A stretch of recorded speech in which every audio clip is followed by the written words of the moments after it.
Hello and welcome ulit mga kaibigan sa You Shall Know the Truth. At ito naman po si Erwin Silva, ang iyong lingkod. At ngayon naman po mga kaibigan, atin naman pong pag-usapan ito pong Biblical Watchman po. So, atin pong tingnan mga kaibigan kung bakit po namin bilang followers of Jesus Christ na ginagawa itong mga ganito, yung bibigay ng mensahe ang mga kapaliwanagan na nakasulat sa Biblia. Ito po kasi mga kaibigan, yung una pong binigyan ng ganitong task, ito po yung mga Israelites. Kaya po sila pinalabas doon sa Egypt, papuntang Kanaan, para po sana sila po ang magbigay ng mensahe sa buong mundo na meron pong Mesayang dadating at magtutubos sa mga kasalanan ng sanlibutan. Ito po sa Exodus chapter 19 verse 4 to 6. Ye have seen what I did unto the Egyptians, and how I have bear you on eagle wings, and brought you unto myself. Niligtas sila dun sa kamay ng mga Egyptians at pinalabas po ng Panginoon ng kagaya ng isang eagle po, no? Yun, represent po sa agila. So, alam naman natin yung eagle is represent the divine, no? The divinity. Now therefore, if ye will obey my voice indeed and keep my covenant, then ye shall be a peculiar treasure unto me above all people, for all the earth is mine. So sila po yung baga parang kakaiba, no? Kasi po sila po yung pinili ng Panginoon sa buong mundo, no? Upang ito po, and you shall be a kingdom, and you shall be unto me a kingdom of priests. Yun, sila po sana ang magbibigay ng mensahe sa sanlibutan, and holy nation. So sila po yung nation. Kaya po sila po talaga yung pinili, no, ng Panginoon noon po yun, no? So kaso po itong mga Israelites nung nandoon na sila sa sa Kanaan, no, naging matigas po ang kanilang ulo, no? Hindi na po sila sumusunod sa Panginoon. And ito po nga po, ito pong sanctuary system po ito mga kaibigan, ito po yung kanilang message sana. Alam naman natin kasi yung Bible hindi pa po na-compile sa kanilang time. No, na-compile lang po yan noong around 400 BC po, no? Ni na Ezra at saka yung mga scribes, no?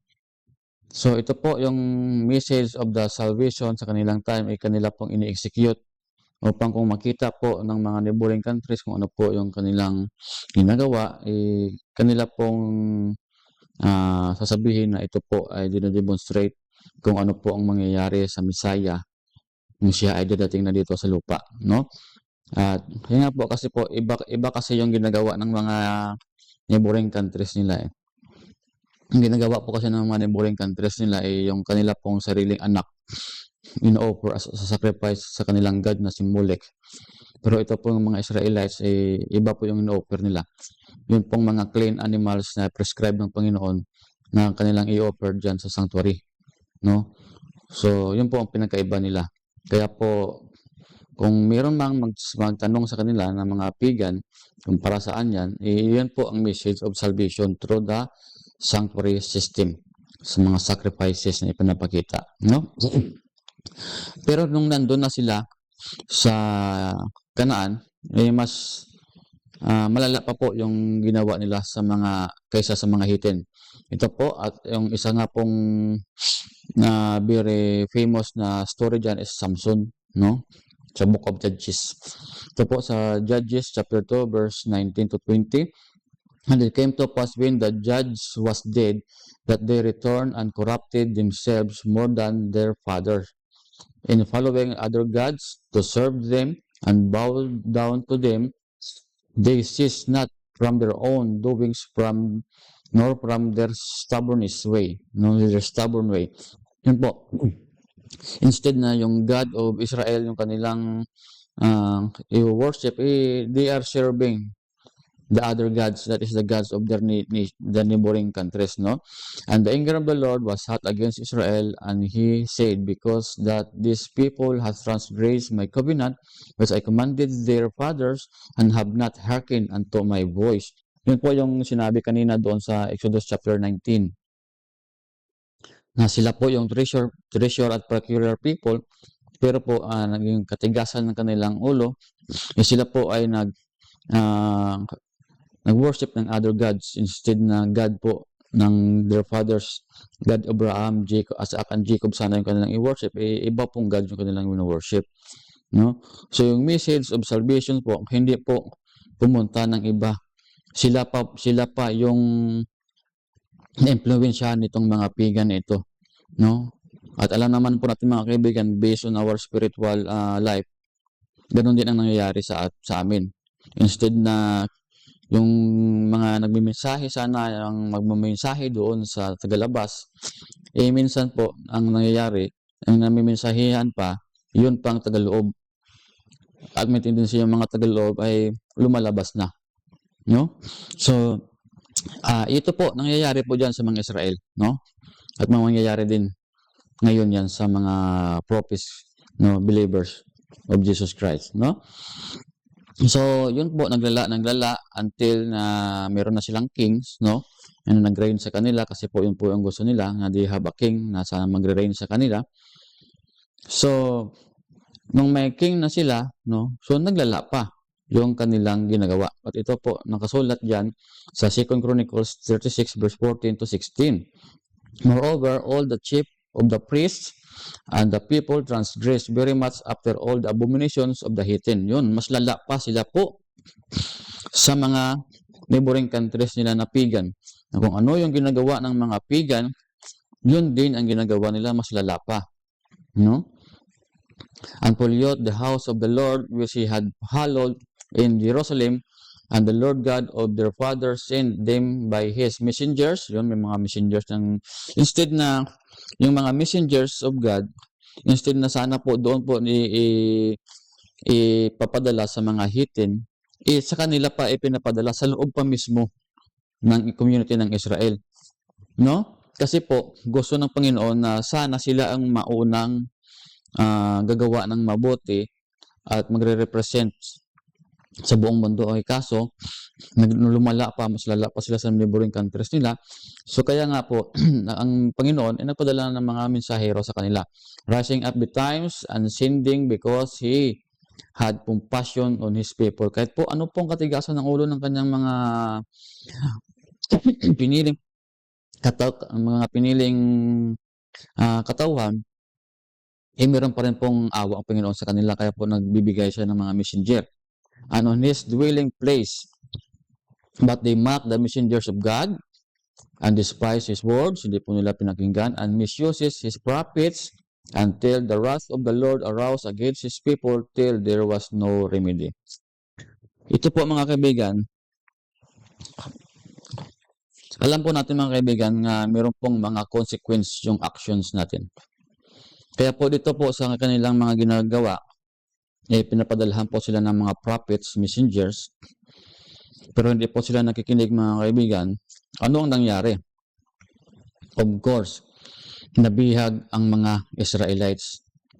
Just imagine mga kaibigan, Ezekiel, Hananiah, Azariah, no? At saka si Daniel, wala po silang kinalaman sa kasalanan ng ginawa ng kanilang mga fathers. Pero sila po ang nagsuffer.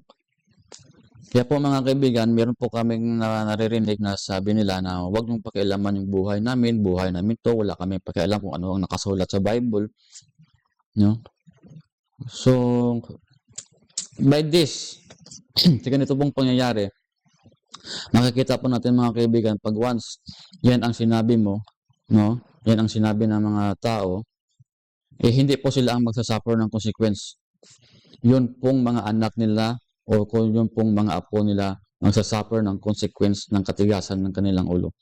Kasi po mga kaibigan, there was a coming judgment po, no? At ito nga po mga kaibigan, tingnan niyo po yung sinabi ni Hosea, ni Haggai pala, chapter 2 verse 3. Who is left among you that saw this house her first glory? Yun po yung templo na winasak ni King Nebuchadnezzar, no? After 70 years na captive yung mga Israelites doon sa Babylon, yun nga, kasi po, so mga kasalanan ng mga fathers nila, sila po yung nagbayad ng 70 years captivity doon sa Babylon, ng mga innocenting mga bata pa, no? Ito po, no, sabi ni Haggai, sino sa inyo yung buhay pa na nakita yung former temple na ginawa ni King Solomon? So, ibig sabihin, mayroong doong mga bata pa ng mga inosente na walang alam sa mga ginagawa ng kanilang mga fathers, sila po yung nagsakripisyo noon. Kita mo mga kaibigan, mayroon pong binibigay ang Biblia na message dito. Pag once po ikaw nakarinig ng message of God at pinatigas mo ang inyong puso at yung ulo, nasabi mo na wala kaming pakialam kung ano ang nakasulat sa Biblia, wala kaming pakialam kung ano man ang sabihin nyo, wag mo yung pakialaman yung buhay namin. Ito po yung isang ebidensya. Kaya po, ang ebidensyang ito, magpapakita mga kaibigan, and there was a consequence on our every decision. Of course, hindi naman kami nagpipilit, no? So, yung amin lang, bibigay lang kami ng message, at kung ano yung message na napakinggan nyo, bala kayo kung takwil nyo man, o inyo pong studihan, kung tama nga ba o mali yung sinasabi namin, no? So, pinapakita lang po namin dito, na there was a consequence in our actions. Kaya po magdesisyon po tayo ng meron pong prayer at asking guidance with the Holy Spirit, no? Na para po hindi po maulit yung mga naranasan ni Daniel, ni Azariah, Ananiah, Mishael at ni Ezekiel doon sa Babylon. At saka yung story ni Esther na yung mga Israelites doon sa Babylon pinapapagpapatay po ng mga ibang lahi. Yun po yung consequence ng kanilang action. Yung mga fathers po nila ay namatay lang po yun doon sa Jerusalem, no? Pero yung mga anak nila, yun po ang mga buhay na nagsuffer ng consequence ng kanilang mga desisyon. Kaya po ngayon mga kaibigan, mag-isip po tayo, no? Kung ito nga ba ay ating tanggapin o hindi. Tanggapin mo natin at ating sabihan kung tama nga ba, then okay, no? Pag hindi, then consider the consequence of our decisions, no? Ito tapusin po natin. And how do ye see it now? Is it not in your eyes in comparison of it as nothing, no? So, wala talagang no? Yung former glory talaga nung ginawa ni King Solomon, no, na temple, ibang-iba po sa temple na ginawa ni Zerubbabel, no? At ni Joshua. Kaya po dito po mga kaibigan, pinapakita po na yung mga walang muwang na mga bata, yun po ang nagsuffer ng consequence of your action. Yan lang po mga kaibigan, ma-stop lang po yung consequence na yan kung maging pareho tayo ni na Daniel, Azariah, Ananiah, Mishael, and Ezekiel. Sila po ay nagpray doon sa Babylon after 70 years of captivity na sana po patawarin po ng Panginoon ang mga kasalanan ng mga Israel. At then, yun po, dininig ng Panginoon ng kanilang mga prayers and then bumalik sila doon sa Jerusalem to build the temple. They become again another nation, a new nation, no? At doon po mga kaibigan, meron ding 490 years yung binigay ng Panginoon sa kanila na timeline para po magbago at matanggapin yung message of salvation. So, ang problema po, hindi po nila tinanggap yon hanggang po nagiging nagkatawang tao yung gospel at that was Jesus Christ po after 400 years of silence, no? Ito nga po, nung nandito po si Panginoong Hesus sa lupa, alam naman niya na itatakwil siya ng mga Israelites kasi hindi na kasi nila pinapakinggan yung mga mensahe ni Jesu Kristo. no? So, kumuha na lang po si Kristo ng 12 apostles at yun po ang magpapatuloy ng kanyang mission to spread the gospel of salvation po from neighboring countries. No? Ito po, Acts chapter 8 chapter 1 verse 8, but you shall receive power after the Holy Ghost is come upon you, and you shall be witness unto me both in Jerusalem. Yun po sa kanila pong yun po sa Jerusalem, sana sila mag-preach kasi hindi pa po natapos yung 490 years na palugad sa mga Israel. So doon po muna sila sa Jerusalem mag-preach, and in all Judea, yun po, and in Samaria, kasi po yung Judea and Samaria sakop din po yan ng Israel, no? And unto the uttermost part of the earth. Kaya po may social media po tayo mga kaibigan.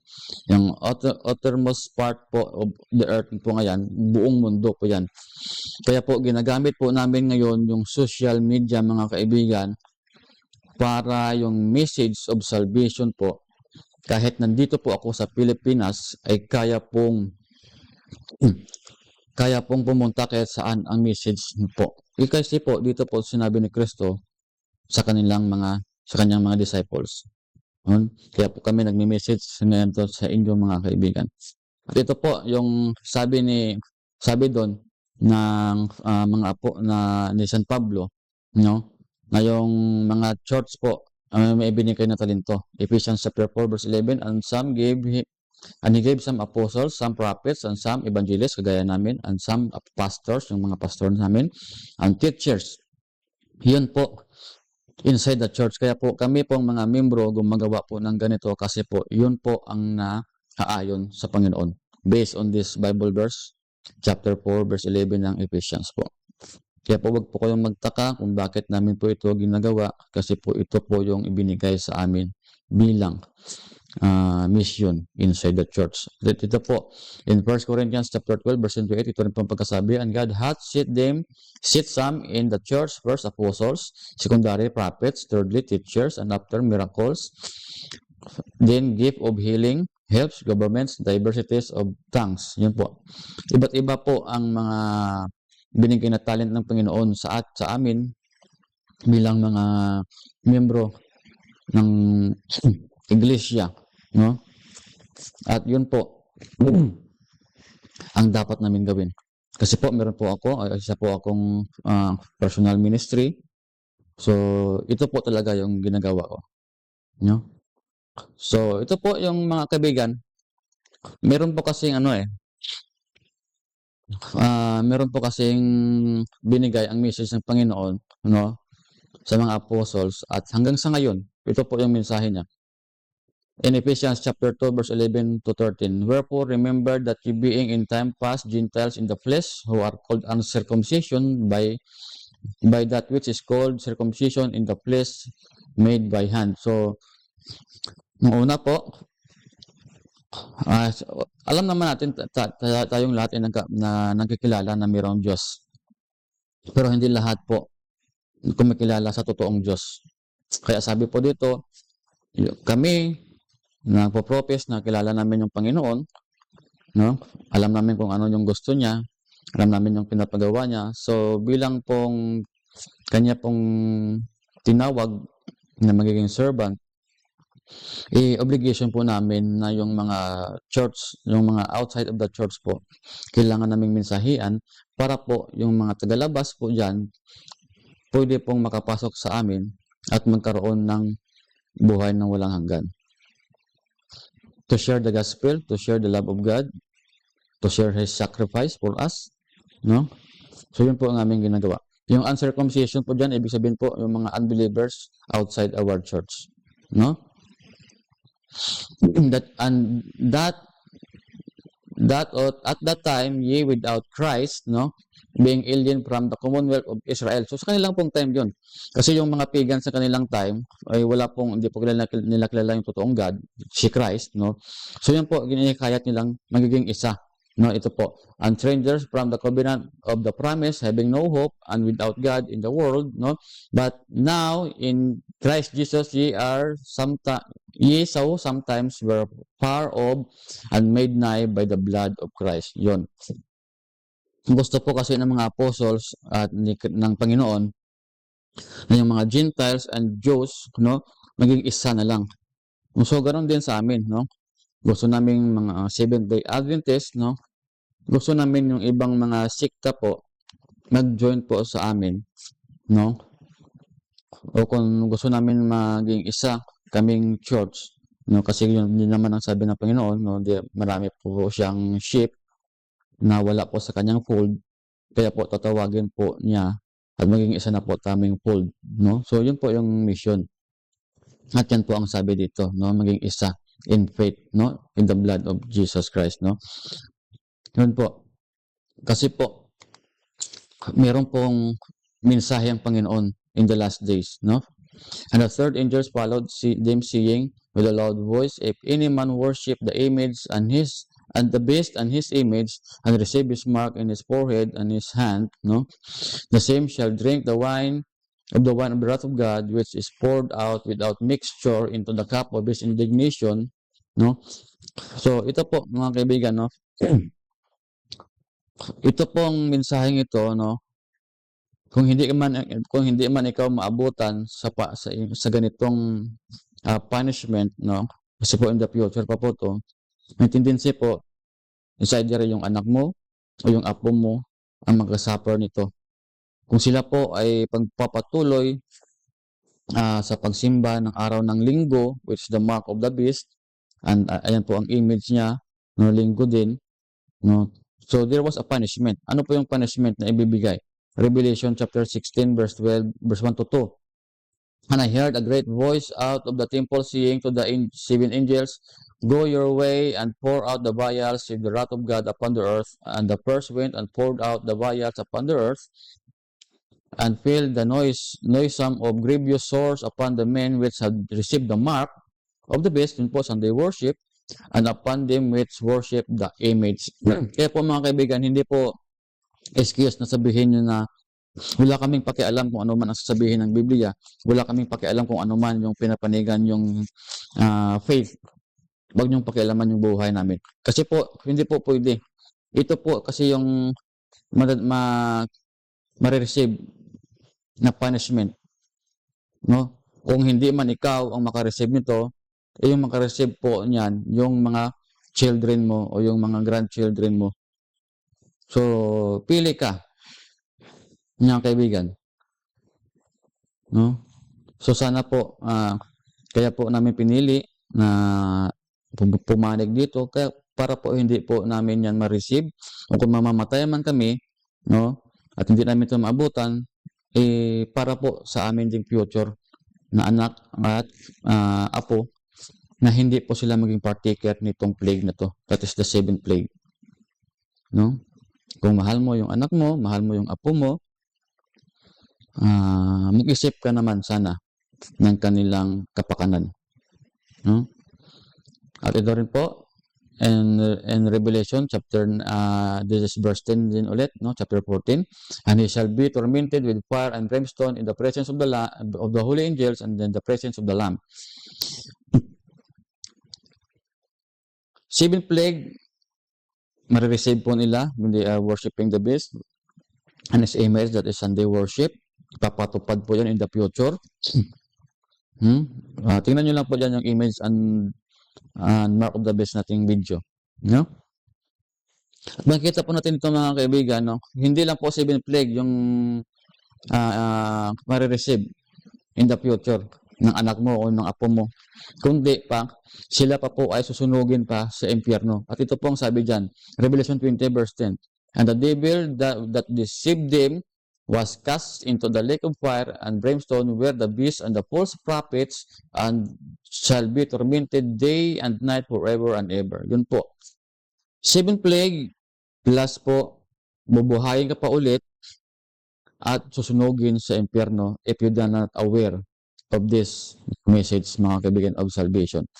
Kaya po, yung mga nagmi-message ng kagaya nito, kahit anong sikta, inyo pong pakinggan, aralin, kung tama nga ba o hindi yung kanilang mga sinasabi.